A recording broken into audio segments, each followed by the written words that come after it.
बागेश्वर धाम में दरबार का हिस्सा बनने के लिए अब लोगों को बहुत इंतजार करना पड़ता है और जिस पर भगवान की कृपा हो जाती है उसको एक दिन भी बहुत होता है, क्योंकि अब टोकन से किसी को दरबार में जाने के लिए नहीं मिलता। दरबार में जाने के लिए हर श्रद्धालु हर समय जा सकता है और भगवान के समक्ष अपनी इच्छा को प्रकट कर सकता है।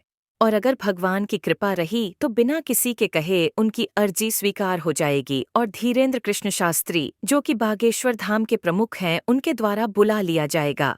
आज के आर्टिकल में हम जानेंगे कि बागेश्वर धाम पर किस तरह से नंबर आता है और कैसे दरबार का हिस्सा बन सकते।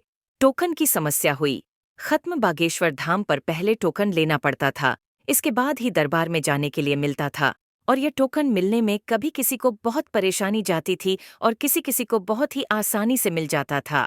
टोकन मिलने के बाद किसी का नंबर बहुत जल्दी आ जाता था और किसी का नंबर बहुत ही देर बाद आता था और कभी कभी दरबार का कार्यक्रम भी निरस्त हो जाता था। वर्तमान समय की बात करें तो जब धीरेन्द्र कृष्ण शास्त्री जी दरबार लगाते हैं तो उसमें हजारों लोग एक साथ बैठते हैं और उन बैठे लोगों में जिनकी भी अर्जी स्वीकार हो जाती है उनको लाखों की भीड़ से धीरेन्द्र कृष्ण शास्त्री जी के द्वारा बुलाया जाता है और उनकी समस्याओं का निराकरण किया जाता है। धीरेन्द्र कृष्ण शास्त्री के द्वारा टोकन की प्रक्रिया को बंद ही कर दिया गया है, क्योंकि धाम पर इतने ज्यादा श्रद्धालु आते थे कि टोकन किसी को मिल ही नहीं पाते थे और सबके नंबर भी नहीं लग पाए थे। वर्तमान समय में किसी के लिए कोई समस्या नहीं जाती, जिस पर भगवान की कृपा होती है उसका अचानक से नंबर लग जाता है। दरबार लगने की प्रक्रिया धीरेन्द्र कृष्ण शास्त्री जी के द्वारा। दरबार किसी भी समय लग सकता है। पहले जहां कभी 7 दिवसीय कथा का आयोजन किया जाता था, वहीं वर्तमान समय में उन्होंने इस कथा को 3 दिवसीय कथा के रूप में परिवर्तित कर दिया गया है, क्योंकि कथा के बाद दरबार लगाने का समय उनके पास नहीं बचता था। लोगों को दरबार का लाभ दिलाने के लिए धीरेन्द्र कृष्ण शास्त्री जी के द्वारा 3 दिवसीय कथा का आयोजन किया जाता है। जहां कहीं भी धीरेन्द्र कृष्ण शास्त्री भगवान श्री राम कथा या फिर हनुमंत कथा करने के लिए जाते हैं, वहीं पर दरबार का भी आयोजन करते हैं ताकि सभी श्रद्धालुओं को इसका लाभ मिल सके। दरबार का लाभ लेने के लिए कोई भी व्यक्ति प्रत्येक बार बागेश्वर धाम नहीं पहुंच पाता, इसीलिए धीरेन्द्र कृष्ण शास्त्री जी के द्वारा यह एक छोटा सा प्रयास किया जाता है कि जहां भी जाएं वहां दरबार का भी आयोजन कर दें ताकि लोगों को इसका लाभ मिल सके।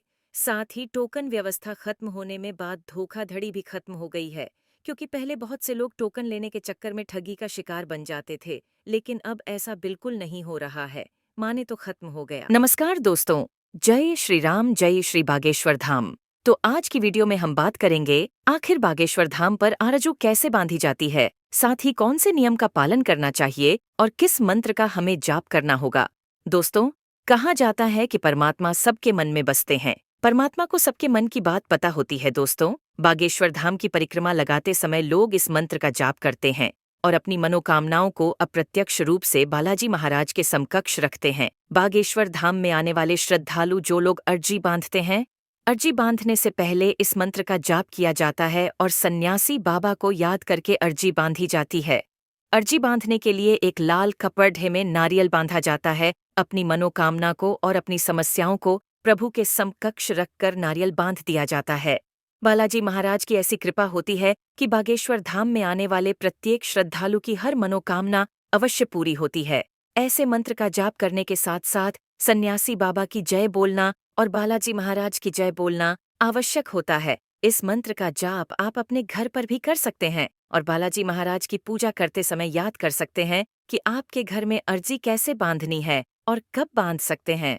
दोस्तों, बागेश्वर धाम में अपनी मनोकामनाओं की पूर्ति हेतु अर्जी बांधने के लिए लोग प्रतिदिन आते हैं, परंतु बागेश्वर धाम महाराज के अनुसार मंगलवार और शनिवार को सबसे ज्यादा मात्रा में लोग यहाँ पर अर्जी बांधते हैं। अर्जी बांधने के नियम। अर्जी बांधने के लिए अगर आप बागेश्वर धाम नहीं जा पा रहे तो आप नियम अनुसार अपने घर पर ही अर्जी बांध सकते हैं, परंतु आपको नारियल ऐसे स्थान पर बांधना होगा जो सुरक्षित हो। बागेश्वर धाम आकर भी आप लाल कपड़े में नारियल को बांध सकते हैं और अपनी मनोकामना बालाजी महाराज के समकक्ष रख सकते हैं। अर्जी बांधते समय बागेश्वर मंत्र का जाप करना अति आवश्यक होता है। अर्जी से संबंधित अधिक से अधिक जानकारी के लिए आप बागेश्वर धाम के कार्यालय से संपर्क कर सकते हैं। अर्जी के नियम जानने के लिए आप बागेश्वर धाम के यूट्यूब चैनल से भी पता कर सकते हैं, क्योंकि बागेश्वर धाम के महाराज ने यूट्यूब चैनल के माध्यम से भी अर्जी बांधने के नियम कई बार बताए हैं। बागेश्वर धाम से जुड़ने के बाद कम से कम 21 पेशी करना अथवा बागेश्वर धाम के 21 बार दर्शन करना अनिवार्य हो जाता है। बागेश्वर धाम की पेशी करने के लिए आपको मंगलवार और शनिवार का समय उचित रहता है, परंतु भीड़ ज्यादा होने के कारण आप यहाँ पर किसी भी दिन आ सकते हैं। समय अनुसार जब बागेश्वर धाम में टोकन जमा होते हैं तो आप टोकन जमा कर सकते हैं। यदि लिस्ट में आपका नाम आ जाता है तो आपको कांटेक्ट किया जाता है। इसके बाद आप बागेश्वर धाम के महाराज से मिल सकते हैं। साथ ही अब तो बागेश्वर धाम सरकार ने अपने फोन नंबर भी सार्वजनिक कर दिए है, कोई भी उनसे बात कर सकता है। तो दोस्तों, आज हम आपको छतरपुर जिले के बागेश्वर धाम के बारे में कुछ महत्वपूर्ण बातों की जानकारी देने आए हैं, जिसमें आप उसकी प्रत्यक्ष प्रमाण भी देख सकते हैं। बागेश्वर धाम में वर्तमान समय में लाखों की संख्या में लोग जुड़ चुके हैं। यहाँ पर लोगों के जुड़ने का प्रमुख कारण ये है कि बागेश्वर धाम के अलावा कई ऐसे स्थानों पर लोग अपनी समस्या लेकर गए और उनकी समस्या कहीं पर ठीक नहीं हुई, परंतु बागेश्वर धाम आने के बाद उनकी समस्या पूरी तरीके से हमेशा हमेशा के लिए दूर चली गई। बागेश्वर धाम के माध्यम से कई लोगों को जीवन में एक नई खुशी मिली है। बागेश्वर धाम के अंतर्गत भगवान शिव की रुद्र अवतार महाबली बजरंग जी की प्राचीन प्रतिमा स्थापित है। प्राचीन काल से ही यहाँ पर परम पूज्य आचार्य श्री धीरेन्द्र कृष्ण जी महाराज के दादाजी यहाँ पर दिव्य दरबार का आयोजन किया करते थे और लोगों की समस्याओं को पर्चे पर बिना बताए जाहिर कर दिया करते थे। शाह आचार्य श्री धीरेन्द्र कृष्ण जी महाराज के दादाजी के द्वारा दिया गया आशीर्वाद कभी खाली नहीं जाता था।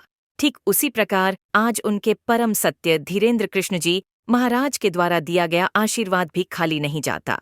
तो चलिए अब बात करते हैं, आखिर घर बैठे अर्जी कैसे लगानी है और कौन से मंत्र का जाप करना है।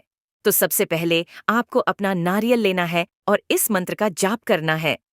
हे बागेश्वर धाम प्रभु, हे बालाजी महाराज, हे सन्यासी बाबा, हे गुरुदेव भगवान, हे कलयुग के राजा, हमारी अर्जी स्वीकार करो, हमारी अर्जी स्वीकार करो। हे बागेश्वर बालाजी, आजीवन पर्यंत आपके चरणों से, आपके धाम से हम जुड़े रहेंगे, हम आते रहेंगे, परंतु हमारी अर्जी स्वीकार करो। जो भी प्रेत बाधा, तंत्र बाधा, रोग संकट आदि व्याधि हो, उसका निवारण करो। आपकी जय हो, आपकी जय हो। हे सन्यासी बाबा की सेना, तत्क्षण हमारी अर्जी स्वीकार करो। हे सन्यासी बाबा, हे दिव्य दरबार, हे बागेश्वर धाम की शक्तियाँ, हम पर कृपा करो, हम पर कृपा करो, हम पर कृपा करो।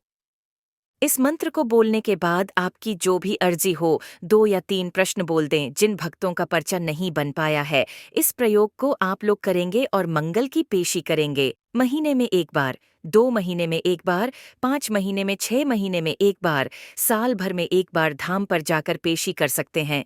11 पेशी या 21 पेशी का संकल्प ले सकते हैं। जब काम सफल हो जाए, जो मनोकामना आप बागेश्वर धाम सरकार से बोल रहे हैं वह पूर्ण हो जाए, तो इसी नारियल को ले जाकर के बालाजी के चरणों में बांध देना है। 5 कन्या भोज या 11 कन्या भोज यथाशक्ति अनुसार भंडारा करवा देना है।